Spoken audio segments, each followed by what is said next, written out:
ఇప్పుడు నాకు కుటుంబ సమస్యలు ఉన్నాయని, లేకపోతే బయట సమస్యలు ఉన్నాయని, లేకపోతే ఎవరో ఏదో పొగిడారని లేదా విమర్శించారని ఇవన్నీ వీటిని బట్టి కాదు. ఎప్పుడైనా నాకు మరణము కలుగునంత వేదన, మరణము కోరునంత వేదన ఎప్పుడన్నా నాకు కలిగింది అంటే దేని బట్టి కలిగిందో తెలుసా? దేవుని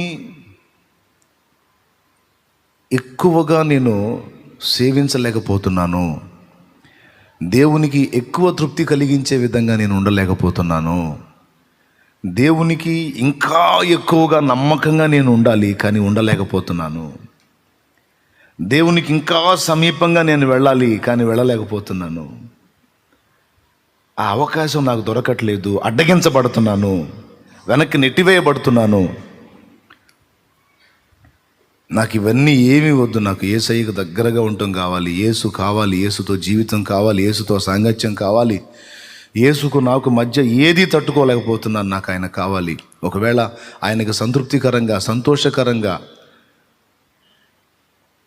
నేను ఉండకపోతే ఆ జీవితమే నాకొద్దు, దానికి ప్రతిగా నాకు మరణమే కలగాలి.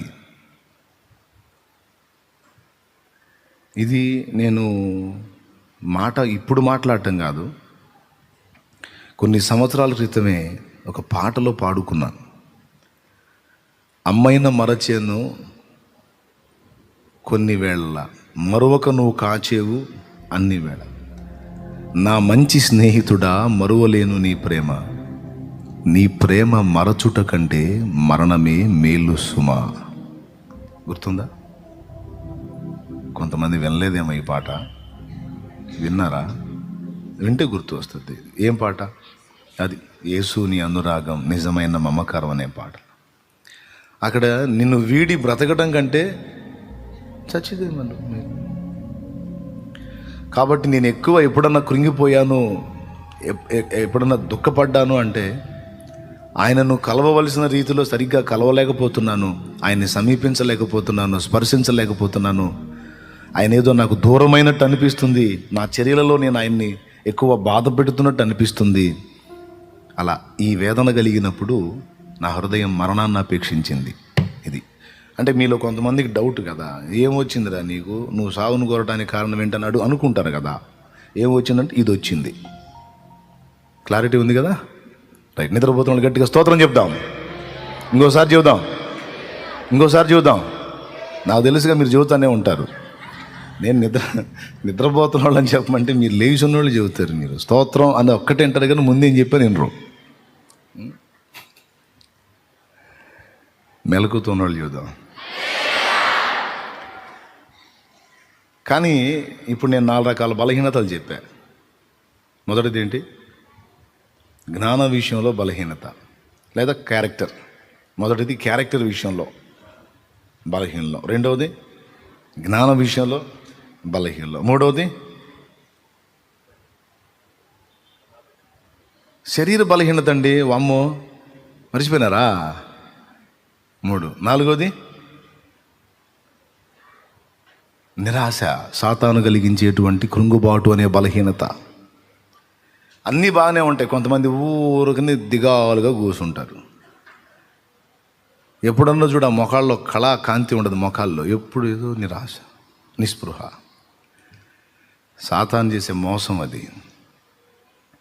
అందుకే దీనికి వ్యతిరేక పదం ఆత్మ ఫలములో చెప్పాడు. అయితే ఆత్మ ఫలమేమనగా, గలతీ పత్రిక 5:22లో ఆత్మ ఫలమేమనగా ప్రేమ, రెండవది సంతోషం. నీకున్న దానిలోనే, నీ ఉన్న స్థితిలోనే దేవుని బట్టి నువ్వు సంతోషంగా ఉంటూ నేర్చుకో. హల్లెలూయా. సాతాను నిరాశలు తెస్తాడు.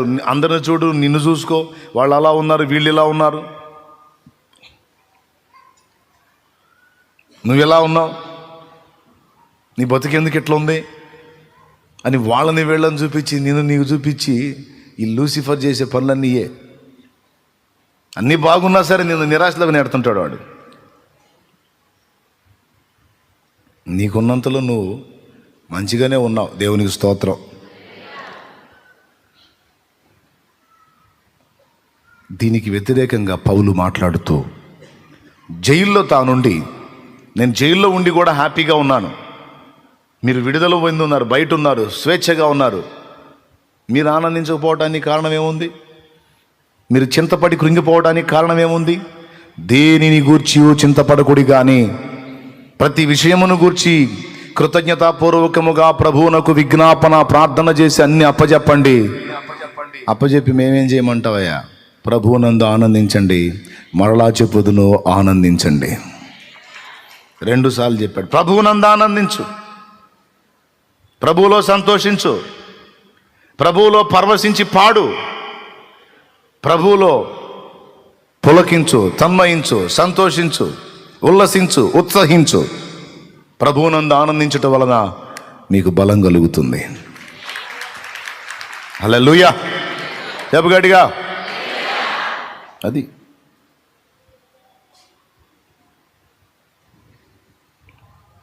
నిరాశను నెట్టవతల పడేసాయి, కృంగుబాటు నెట్టవతల పడేసాయి. ఆయన ఉన్నాడు. కొంతమందికి ఇప్పుడు నేనేమో భక్తి విషయంలో నాకు నిరాశ, కొంతమందికి వేరే వేరే విషయాల్లో నిరాశ. మీకు కూడా ఒకవేళ కృంగుబాటు ఏదన్నా వేదన ఏదన్నా కలిగితే ఈ విషయంలో కలిగితే అర్థం ఉంది, కానీ మిగిలిన విషయాలు ఈ విషయంలో కూడా కలగటానికి ఏం లేదు. ఎందుకంటే 4 సంగతులు చెప్పాను. క్యారెక్టర్ విషయంలో బలహీనుడివి, బలహీనురాలివి. ఓకే, పుడతా ఎవరు పరిపూర్ణులు కాదు. పుట్టినవాడు పెరిగి పెద్దయి కొంచెం కొంచెం ఎదిగి ఒక అంతస్తుకు వచ్చినప్పుడు కంప్లీట్గా ఆ వ్యక్తి పరిపూర్ణత్వం అనేది అతనిలో వెల్లడవుతుంది. పుట్టిన బిడ్డ వెంటనే పరిగెత్తగలడా? కనీసం పొరలాడగలడా? కొన్ని నెలల తర్వాత పక్కకి పొరలగలుగుతాడు, కొన్ని నెలల తర్వాత దోగాడుతాడు, మరికొన్ని నెలల తర్వాత కూర్చోగలుగుతాడు, మరికొన్ని నెలల తర్వాత ఏదన్నా ఆధారం పట్టుకొని నిలవగలుగుతాడు, మరికొన్ని నెలల తర్వాత చిన్నగా ఏదో ఒక ఆధారం చేసుకొని ఒక అడుగు ముందుకు వేయగలుగుతాడు, మరికొన్ని నెలల తర్వాత నిలబడి నడవగలుగుతాడు. అంత మాత్రాన అంత అయిపోలా, నిలబడి నడిచినంత మాత్రాన అంత అయిపోలా, మళ్ళా పెరగాలి, శరీరం పెంపుదల రావాలి, జ్ఞానం పెరగాలి. ఒక పసిబిడ్డ పరిపూర్ణమైన వ్యక్తి కావడానికి కనీసం 21 సంవత్సరం కాలం పడుతుంది. ప్రభునందు కొత్తగా జన్మించిన మనం యేసుకు సమానమైన సంపూర్ణతలోకి రావడానికి ఖచ్చితంగా కొంత టైం పడుతుంది. మనవంతు మనం కూడా పోరాడుతుంటాం, కృషి చేస్తుంటాం. ప్రభువు వల్లనే అన్ని విషయములలో ఉండటానికి మన వంతు మనం శ్రద్ధ నిలుపుతాం, తిప్పలు పడతాం. అలానే ఉండటానికి మన వంతు మనం కృషి చేస్తాం. పసిబిడ్డ కూడా నిలవటానికి తన వంతు తను ట్రై చేస్తూ ఉంటారు. ఇప్పుడు మీరందరూ అలా ప్రయత్నించిన వాళ్ళే. నిలబడటానికి ప్రయత్నం చేసి ఎన్నిసార్లు బోర్ల పడకుండా పుట్టింది మొదలుకొని అలాగా లేచి నిలిచిన వాడిని ఒకరిని చూపిస్తారా? చూపిస్తే నేను స్పెషల్గా ఒక ప్రత్యేకమైన దండ తీసుకొచ్చేస్తా. పుట్టిన మనము ఈ వయసుకు వచ్చేసరికి కనీసం నడక నేర్చుకునేసరికి ఎన్నోసార్లు పడుంటాం. మనం ఒక అడుగు వేస్తాం, ఆధారాన్ని వదిలేస్తాం, పడిపోతాం. మరి పిల్లలైతే పడి అమాయకంగా తల్లికెళ్ళి చూసి ఏడుస్తూ ఉంటారు. ఎందుకు తెలుసా? కొంతమంది పిల్లలకి పడ్డ దగ్గరే పడుంటం తెలుసు కానీ పైకి లేవటం తెలియదు. అయితే వారికి ఇంకొకటి తెలుసు, పడ్డ కాడే ఉండి తిరిగి లేవటానికి అమ్మా నాకు బలం లేదు, నన్ను లేపవే అన్నట్టు దీనంగా చూస్తూ ఉంటారు అమ్మకెళ్ళి. అప్పుడు అమ్మ ఏం చేసేది తెలుసా? పరిగెత్తుకుంటా బలహీనుడై ఉన్న కుమారుణ్ణి కుమార్తెను లేపటానికి తన హస్తబలమును ఉపయోగించి పైకి లేపుతుంది. హల్లెలూయా. అందుకే పాడుకున్నా, బలహీనతలో బలమే నీవు, బాహుబలము చూపించేవు, ప్రియుడా నన్ను ఘనముగా చూడా. అమ్మనే గుర్తు చేసుకోండి. మీరు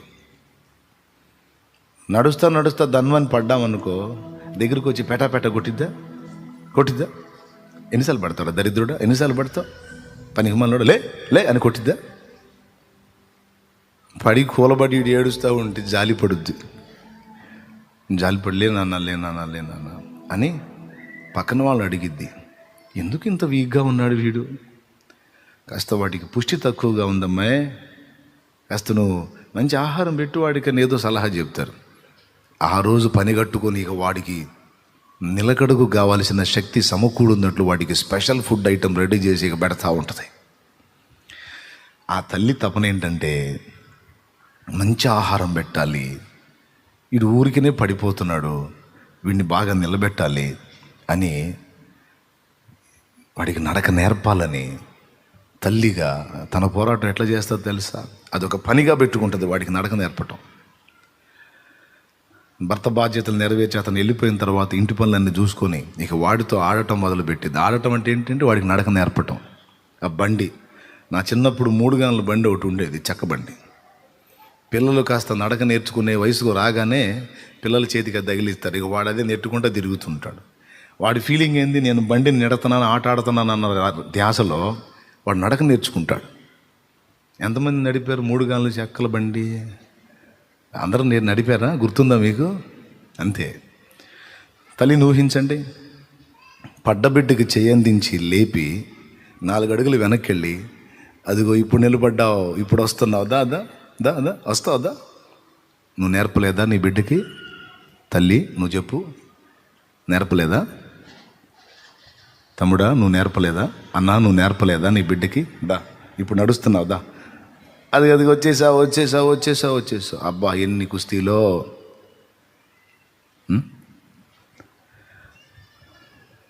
మొత్తం మీద ఆమె ఆశ ఏంటంటే వాడు నిలవాలి, తనలాగా నిలవాలి, తనలాగా నడవాలి, తనకంటే ఘనంగా ఉండాలి. యేసయ్య ఆశ కూడా ఇదే.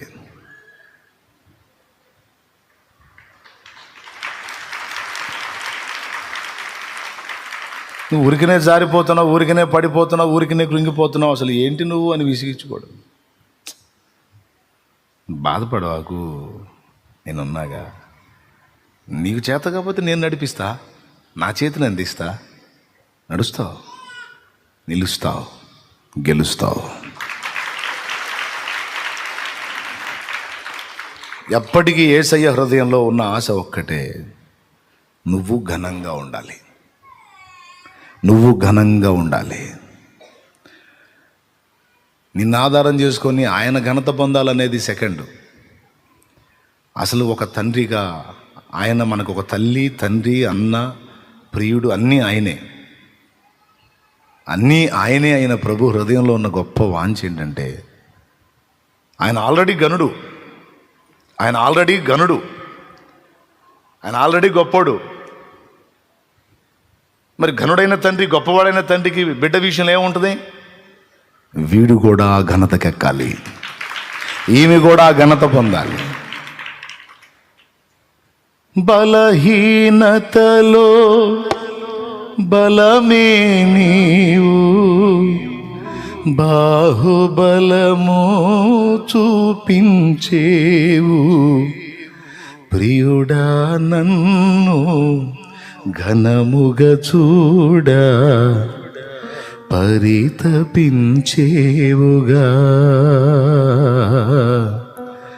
ప్రేమానిధి నీవేగా. నిజంగా మనం ఎవరినైనా ప్రేమిస్తే వాళ్ళని అడ్డం పెట్టుకొని మనం ఘనం పొందాలనుకుంటామా, లేకపోతే వాళ్ళని ఘనపరచడానికి ఇష్టపడతామా? మనలో మన మాట మీరు చెప్పండి. వాళ్ళు ఘనంగా ఉంటే చూడాలని ఆశిస్తామా? 7 సార్లే మనమే ఘనంగా ఉందాం అనుకుంటామా?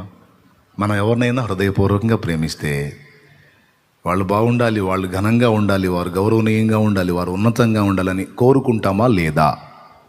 కోరుకుంటాం అంటే చేతులు ఎత్తండి, కొంచెం ఎక్సర్సైజ్ లాగా ఉంటుంది.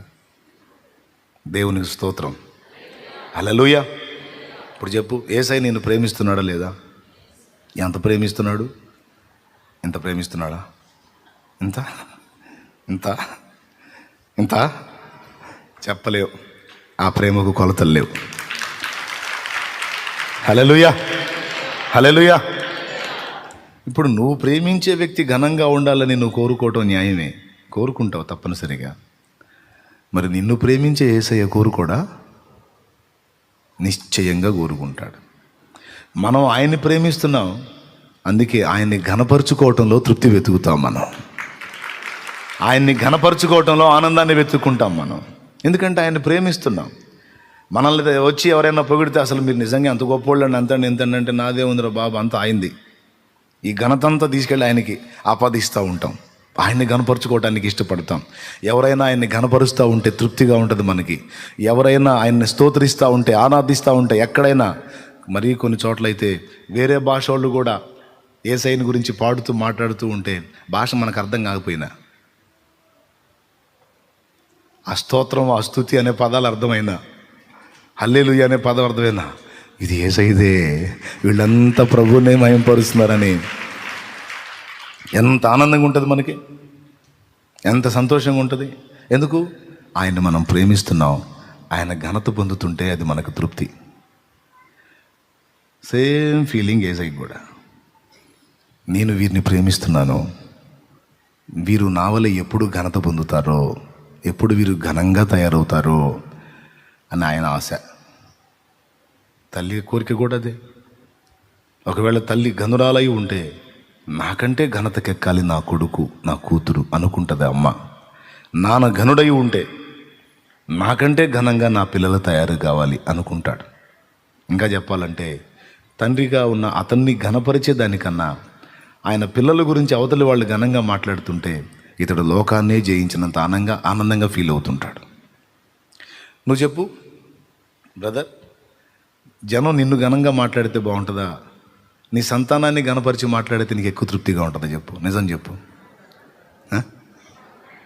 ఎవరిని ఘనంగా మాట్లాడితే తృప్తిగా ఉంటుంది? అసలు మనల్ని గొప్పగా మాట్లాడితే మనకేం ఉండదులే, కానీ కొంచెం ఏదో ఉంటుంది. కానీ మన పిల్లల్ని ఘనంగా మాట్లాడితే నా జీవితం ఇక సాఫల్యమైంది కదా, నాకు పుట్టిన వారు ఘనత పొందారు కదా, ధన్యులయ్యారు కదా, ఇక ఇంతే చాలన్నట్టు అంత తృప్తి కలిగిద్ది. ప్రైజ్ ది లార్డ్, హల్లెలూయా. యేసయ్య కూడా అంతే. ముందే చెప్పా కదా, తల్లి తండ్రి అన్నీను ఆయన. కాబట్టి నిరంతరం మనం ఆయనను అపేక్షించినట్టే ఆయన కూడా తనను ఘనపరచు వారిని ప్రేమించి, అసలు ఇంకా చెప్పాలంటే ముందే మనకంటే ఎక్కువ ఆయనే ముందు మనల్ని ప్రేమించాడు. ఇది నిజం. కాబట్టి ముందే ఆయనే మన ఘనతను వెతుకుతూ ఉంటాడు. అందుకే ఈ పదం పాడుకున్నా. తప్పా రైటా? ఎందుకయ్యా నా గురించి నీకు ఇంత రంది, ఇంత ఆసక్తి ఏమయ్యా, ఎందుకు పనికి వస్తాను నేను? ఒరే నిన్ను కన్నానురా, నేను కన్నవాడిని వదిలిపెట్టి నువ్వు దారి మళ్ళీపోతే రక్తం ఇచ్చి మళ్ళా నిన్ను కొన్నానురా. ఈ ప్రపంచంలో, ఈ విశ్వం అంతటిలో అన్నిటికంటే శ్రేష్టమైంది నువ్వే. నాకు నువ్వే నువ్వే నువ్వే నువ్వే నువ్వే నా పోలికవు, నా స్వరూపానివి, నా ప్రతిరూపానివి నువ్వే. అది దేవుడు చెప్తున్న మాట. ప్రపంచం వల్ల నేను విశ్వం అన్నా. విశ్వం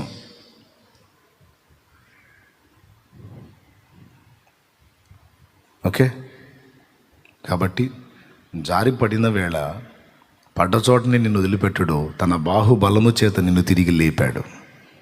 అలా ఎన్నోసార్లు నువ్వు పడ్డావు, ఆయన లేపాడు, పడ్డావు లేపాడు. ఇప్పటికి కూడా పడుతున్నావు లేపుతున్నాడు. నీకేదో మొత్తానికి ఏదో నరాల జబ్బు వచ్చినట్టుందని ఇప్పుడు మళ్ళీ నరాల బలం కోసం, ఎముకల పుష్టి కోసం వాక్యంలోనే కొంచెం శ్రేష్టమైన వాక్యాహారం పెట్టి పుష్టిని ఇవ్వటానికి ఆయన సిద్ధపడి ఉన్నాడు, చేస్తున్నాడు ఆ పనే. ఇప్పుడు దేవునికి మహిమ. మొత్తం మీద ఒకటైతే నిజం, నిన్ను నిలబెట్టిన దాకా నిద్రపోడు. హల్లెలూయా, హల్లెలూయా. ఏముంది, ఒక పాటే కదా.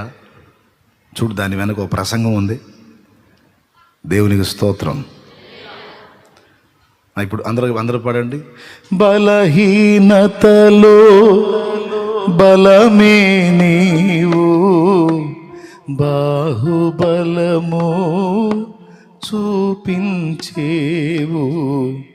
ప్రియుడా నన్ను ఘనముగా చూడ పరితపించేవుగా,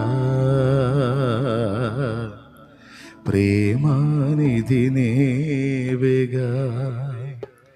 నన్ను ఘనపరచు వారిని నేను ఘనపరచేదను. మనందరం ఘనంగా ఉండాలి, అది కోరిక ఆయనకి. ఏ బలహీనత, జ్ఞానం విషయంలో నువ్వు బలహీనుడువా, బలహీనురాలువా? నీకు కావలసిన విషయాలన్నిటా కావలసిన జ్ఞానం ఇవ్వటానికి ఆయన బలవంతుడు. కుటుంబాన్ని నడపడానికైనా, సమాజాన్ని నడపడానికైనా, సంఘాన్ని నడపడానికైనా, అసాధ్యమైనవి సాధించడానికైనా, దేనైనా గెలవడానికైనా కావలసిన జ్ఞాన బలం ఒకవేళ నీ దగ్గర లేకపోతే, నువ్వు ఆయన ఆశ్రయించగలిగితే ఆయన తన జ్ఞానము నీకిచ్చి నిన్ను నడిపించగలుగుతాడు. ఈ మాట నేను చెప్పానా? యాకోబు రాసిన పత్రిక 1వ అధ్యాయము 5-6 వచనాలు చూడు, ఇలా ఉంది. నీ జ్ఞాన బలం కొదువుగా ఉంటే ఆ జ్ఞానం దేవుడే ఇస్తాడు ఆయన అడిగితే. మీలో ఎవరికైనాను జ్ఞానము కొదువుగా ఉన్న ఎడల అదుగో అతడు దేవుని అడుగువలెను, అడుగో, అప్పుడు అది అతనికి అనుగ్రహింపబడు. ఈ కుటుంబాన్ని ఎలా రొటేట్ చేయాలో నాకు అర్థం కావటల్లా, ఈ జీవితాన్ని ఎలా నడిపించాలో నాకు అర్థం కావటల్లా, ఈ సంఘాన్ని ఎలాగ ముందుకు తీసుకెళ్లాలో నాకు అర్థం కావటల్లా, ఈ లోకస్తుని ఎలా నీ వైపు తిప్పాలో నాకు అర్థం కావటల్లా, ఈ సమాజాన్ని ఎలా నీ వైపు తిప్పాలో నాకు అర్థం కావటల్లా. నా జ్ఞానము లేదు, జ్ఞానమి అయ్యా. నీ చిత్తము నెరవేర్చడానికి, నీ సంతోషాన్ని వెతకడానికి నాకు జ్ఞానం సరిపోవటల్లా. నా జ్ఞానమి అయ్యా. ఎందుకు జ్ఞానం? నీ చిత్తం నెరవేర్చడానికి, నీ సంతోషాన్ని వెతకడానికి, నీకు ఇష్టముగా బ్రతకడానికి. నాకంత జ్ఞానబలం లేదు ప్రభువా, బుక్ అవుతున్నాను, దయచేసి నా జ్ఞానం ఇవ్వా. బయటపడటానికి జ్ఞానం ఇవ్వవా? తప్పించుకోవటానికి జ్ఞానం ఇవ్వవా? తెలివినివ్వవా? నువ్వు ఏ విషయంలో అడుగుతావు? ఆత్మ సంబంధమైన విషయాలైనా, భౌతిక సంబంధమైన విషయాల్లో అయినా సరే ఆయనే జ్ఞానం ఇస్తాడు. మీకు తెలుసా, ప్రపంచ దేశాల్లో పెద్ద దేశంగా గుర్తింపబడదు కానీ ఒక చిన్న దేశంగా గుర్తింపబడింది ఇజ్రాయిల్. మీరు గమనించండి, కావాలంటే నెట్లో సెర్చ్ చేసుకొని చూసుకోండి. ప్రపంచ దేశాల అన్నిటిలో చాలామంది జ్ఞానులు ఉండొచ్చు, కానీ ఇజ్రాయెల్ గురించి సెర్చ్ చేయండి, అన్యులు సైతం వాళ్ళ గురించి ఎంత ఘనంగా మాట్లాడతారో చూడండి. మనమంటే బైబిల్ ఎరిగిన వాళ్ళం కాబట్టి వాళ్ళ గురించి గొప్పగా చెప్పుకుంటున్నాం, కానీ బైబిల్ని ఎరగనటువంటి అన్యజనులు వాళ్ళ ఐడియాలజీ గురించి ఎంత పొగిడి మాట్లాడతారో చూడండి, మీరు సెర్చ్ చేయండి. మైండ్ బ్లోయింగ్ అన్నమాట. ఎంత జ్ఞానమో! అంత జ్ఞానం ఎలా వచ్చింది వాళ్ళకి అంటే అది దేవుని చేతనే అనుగ్రహించబడింది. ఈరోజు మనం వాడుతున్నటువంటి వస్తు సామాగ్రి మొత్తం చాలా వరకు యేసు ప్రభువుని నమ్మిన బిడ్డలు కనిపెట్టినాయే. మన చొక్కాయికున్న బొత్తం దగ్గర నుంచి ఇది కుట్టిన మిషన్ దాకా, నేను పట్టిన మైకు దగ్గర నుంచి పెట్టిన కళ్ళజోడు దాకా అన్నీ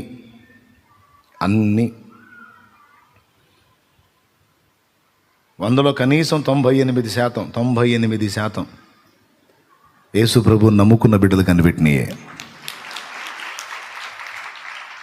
ఫ్యాన్ దగ్గర నుంచి, లైట్ దగ్గర నుంచి ప్రతిదీ చూసుకో కావాలంటే వాళ్ళే.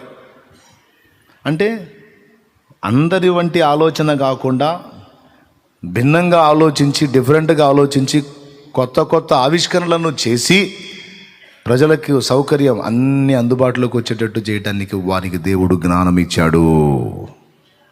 అదనపు శక్తి అన్నమాట, అదనపు తెలివి, అదనపు జ్ఞానం. హల్లెలూయా. అది భౌతికమైందా, ఆత్మీయమైందా? ఆత్మీయమైంది కాదు. సైంటిస్టులు కనిపెట్టినవి అన్నీ శరీర సంబంధమైనవి. ఏ సంబంధమైనవి? శరీర సంబంధమైనవి. ఫ్యాన్ ఆత్మ సంబంధమైందా? మరి ఎవరు ఆత్మ సంబంధమైన అంది? చెప్పేటప్పుడు జాగ్రత్తగా వినాలి. భౌతిక అంటే భూ సంబంధమైన, శరీర సంబంధమైన ఈ వస్తువులన్నీ శరీరానికి ఉపయోగపడేవి కదా. కాబట్టి ఆ విషయాల్లో కూడా వాళ్ళకంత ఐడియాలజీ ఎవరి ద్వారా వచ్చింది? దేవుడే అనుగ్రహించాడు. ఎలా? బైబిల్ని ఎరిగి ఉన్నారు, వాళ్ళు బైబిల్ చదివి ఉన్నారు, శాస్త్రవేత్తల్లో కనీసం 90% శాస్త్రవేత్తలు బైబిల్ ఎరిగిన వాళ్ళే, 90% మంది. ఇంకా పెచ్చే ఉంటారు. కావాలంటే పరిశీలించుకోండి. అంటే మిగిలిన వాళ్ళకి లేని అదనపు జ్ఞానం దేవుని ద్వారా వీళ్ళకి అనుగ్రహించబడింది. ఎందుకు ఇవ్వడు నీకు? శరీర సంబంధమైన విషయాలు కూడా కావలసిన జ్ఞానాన్ని దేవుడు ఇవ్వగలడు. ఆత్మీయ విషయాలకు సంబంధించిన జ్ఞానాన్ని కూడా దేవుడు ఇవ్వగలడు. స్తోత్రం చెప్పు చెల్లి, చెప్పు గట్టి చెప్పు. ఇవ్వగలడా లేదా? ఏం చేయాలి? మనం అడగాలి. వీరి మధ్య ఎలా నడుచుకోవాలో అర్థం కావట్లేదు ప్రభా. తిట్లు తింటున్నానయ్యా, తెలివిని అయ్యా. ఈ మనుషుల దగ్గర ఎలా ప్రవర్తించాలో అర్థం కావట్లేదు ప్రభా. ఎంత జాగ్రత్తగా బతికినా ఏదో ఒక వంక పెడుతున్నారు నాయన, తెలివిని అయ్యా. ఎవరి ఎదుట ఎలా ప్రవర్తించాలో, సాతాను వేసే ఉచ్చులను ఎలా తప్పించుకోవాలో, శత్రువు చేసే మోసాన్ని ఎలా చిత్తు చేయాలో, ఏ ఘట్టములో ఎలా ఆలోచించాలో, ఏ ఘట్టంలో ఎలా వ్యవహరించాలో, ఏ సన్నివేశంలో ఎలా ప్రవర్తించాలో నాకు తెలివి లేదు ప్రభా. జ్ఞానమి అని అడుగును, తప్పకుండా దేవుడు అనుగ్రహిస్తాడు. తనను అడుగు వారికి నిశ్చయముగా ఆయన అనుగ్రహించును. చదువు కావాలంటే అక్కడే చూడు. మీలో ఎవరికైనాను జ్ఞానము కొదువుగా ఉన్న ఎడల, ఫలానా దానికి సంబంధించిన జ్ఞానం అన్నాడా? శరీర అవసరాలకు కావాల్సిన జ్ఞానం అన్నాడా? ఆత్మీయ అవసరాలకు కావాల్సిన జ్ఞానం అన్నాడా? నో, జ్ఞానం అన్నాడు. అది దేనికి సంబంధించింది ఆయన? స్తోత్రం. నూనె రాసి ప్రార్థన చేయాలి అన్నాడు. శనగ నూనె చెప్పలా, కొబ్బరి నూనె చెప్పలా, నువ్వుల నూనె చెప్పలా, ఇంకొక నూనె చెప్పలా. నూనె రాసి ప్రార్థన. ఇక ఏ నూనెైనా వర్తిస్తుంది దానికి. జ్ఞానము కొదువుగా ఉంటే అంటే దేనికి సంబంధించిన జ్ఞానమైనా చదువు. అతడు దేవుని అడుగువలను, అడుగు, అప్పుడు అది అతనికి అనుగ్రహింపబడును. ఆయన ఎవరిని గద్దింపక అందరికీ ధారాళముగా దయచేయువాడు. ఆ తర్వాత అయితే అతడు ఏమాత్రము సందేహింపక విశ్వాసముతో అడుగువలెను. సందేహించువాడు గాలి చేత రేపబడి ఎగిరిపడు సముద్ర తరంగమును పోలియుండును. అట్టి మనుషుడు విమనస్కుడై తన సమస్త మార్గముల యందు అస్థిరుడు గనుక ప్రభువు వలన తనకేమైనను దొరుకునని తలంచుకొనరాదు. దేవునికి మహిమ. దేవుని నువ్వు ఏదడిగినా, ముఖ్యంగా జ్ఞానం, దేవుని నువ్వు అడిగేటప్పుడు ఏ మాత్రం సందేహం లేకుండా అడగమన్నాడు. సందేహించువాడికి దొరకదన్నాడు. కాబట్టి దేవుని ముందుకు వచ్చినప్పుడు ఇదిగో ఈ జ్ఞానం విషయంలో నేను బలహీనుణ్ణి. అందరూ ఒకసారి స్తోత్రం చెప్పండి, గట్టిగా చెప్పండి. ఈ క్యారెక్టర్ విషయంలో బలహీనుణ్ణి, ఈ శరీర రుగ్మతల విషయంలో బలహీనురాల్ని, ఈ వ్యాధి నుంచి బయటపడలేకపోతున్నా ప్రభా. 4వది, అపవాది నన్ను నిరాశలోకి నెట్టేస్తున్నాడు, కృంగుబాటులోకి నెట్టేస్తున్నాడు. రకరకాల కారణాలు చూపించి నన్ను మోసగించి ప్రతిసారి నా మైండ్ని డిస్టర్బ్ చేస్తూ ఉన్నాడు. ఈ పరిస్థితులన్నిటి నుంచి తప్పించుకోవటానికి కావలసిన జ్ఞానము, బయటపడడానికి కావలసిన జ్ఞానం నాకు ఇయ్యా అని నువ్వు అడిగితే తప్పకుండా ఇస్తాడు. సందేహం లేకుండా నువ్వు అడగాలి. హల్లెలూయా. ఆయన బాహుబలం నీ మీద చూపిస్తాడు, నిన్ను బయటికి తీసుకొస్తాడు.